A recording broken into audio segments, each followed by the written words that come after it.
Dando sequência à leitura do livro A Vida no Outro Mundo, de Caibar Schutel. A sobrevivência individual. A Terra é mundo de expiações e provas. É uma escola onde o espírito se interna com um corpo de carne para estudar e progredir, para adquirir ciência e virtude, asas fortes que o conduzem à espiritualidade, à verdadeira felicidade. A morte não é, portanto, o aniquilamento, a extinção da vida, mas a desagregação do corpo carnal, para que o espírito volte ao outro mundo onde veio ao se encarnar. Não há morte no sentido que deram a esta palavra. A vida, que se manifesta em todos os seres, em todas as coisas, não poderia ser, como de fato não é, sobrepujada pela morte. Mesmo nessa eterna sucessão de destruição orgânica e criação orgânica, a que Claude Bernard denominou conflito vital, a vida não se deixa vencer.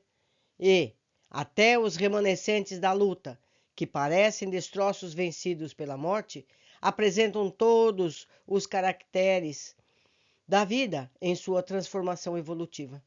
Não há morte para a matéria, há transformação. Não há morte para o espírito, há também transformação.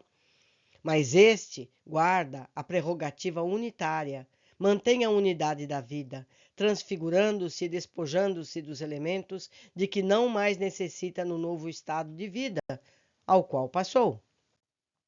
O Espiritismo, magnificamente codificado por Allan Kardec, nos veio abrir os vastos horizontes da vida, demonstrando-nos com verdadeira precisão a imortalidade.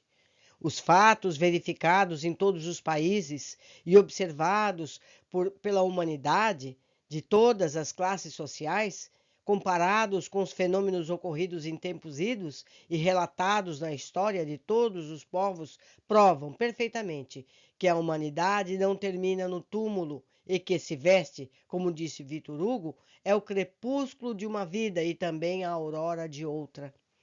As demonstrações psicofísicas da sobrevivência, como se tem observado, aparecem hoje sobre os aspectos para que fique claramente elucidado. Não ser a alma uma coisa vaga, abstrata, mas sim um ser concreto, que possui um organismo físico perfeitamente delimitado, portador de todas as aquisições intelectuais e morais e dotado dos atributos necessários a demonstrações da ciência e da moral, principais insígnias da civilização e do progresso. De fato, se tudo tem uma causa a produzir um efeito, qual será a causa produtora desses fenômenos supranormais, cuja força indomável chegou a criar uma ciência, a metapsíquica, a qual sucedeu a parapsicologia, alargando o campo da biologia, da física, da história natural e até da patologia? Podem, porventura, as forças cegas da natureza produzir fenômenos inteligentes a ponto de criarem ciências e artes e fazerem, como está acontecendo, verdadeira revolução na religião e na moral? Pode simplesmente a matéria engendrar a inteligência? A ignorância e o caos podem criar a sabedoria e a harmonia? Os aspectos múltiplos das manifestações espíritas, estendendo cada vez mais a variedade dessas provas, multiplicando-as todos os dias, não podem deixar de obedecer a um plano inteligente que dirige essas manifestações, a seu turno produzidas por espíritos que demonstram sua identidade e dizem agir de acordo com ordens superiores que lhes são ministradas.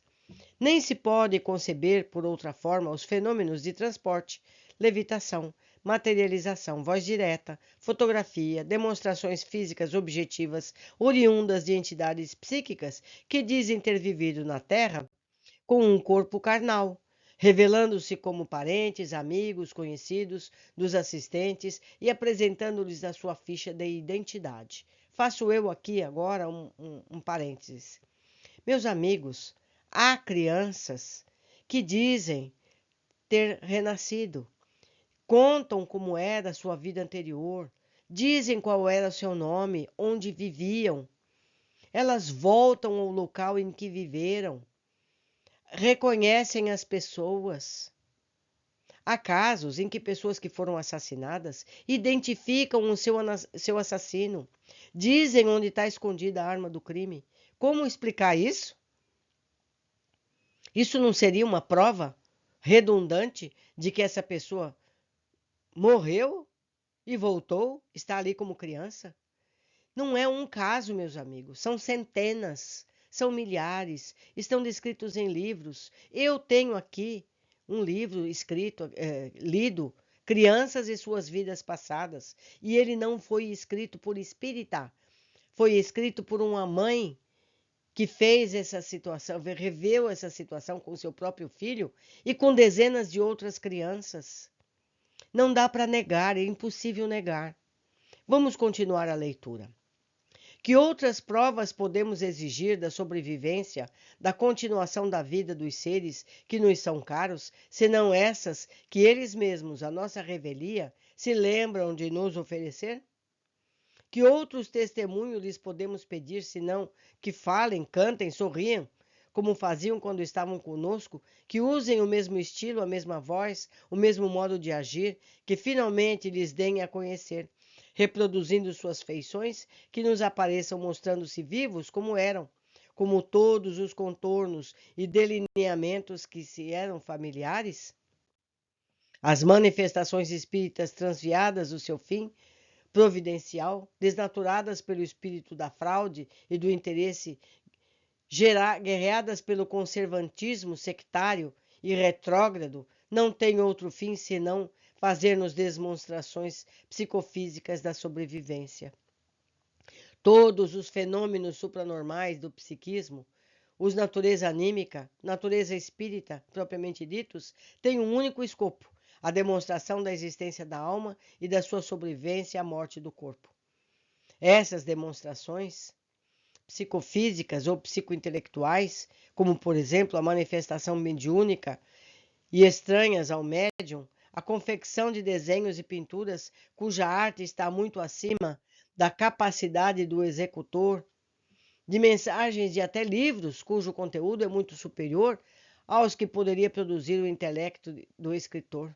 Todas essas manifestações, em seu conjunto harmonioso, constituem um hino de glória ao Espiritismo, demonstrações patentes, positivas da imortalidade da alma. E, gente, já há pessoas fazendo contato com equipamentos. Pesquisem Sônia Rinaldi. Ela grava o espírito que manda mensagem para os seus familiares. Pesquisem. Ela está fazendo suas pesquisas nos Estados Unidos, embora seja brasileira, porque lá as universidades dão abertura para tudo isso. Vão atrás, vão entender. Por enquanto, ficamos por aqui. Um grande abraço e até o nosso próximo capítulo.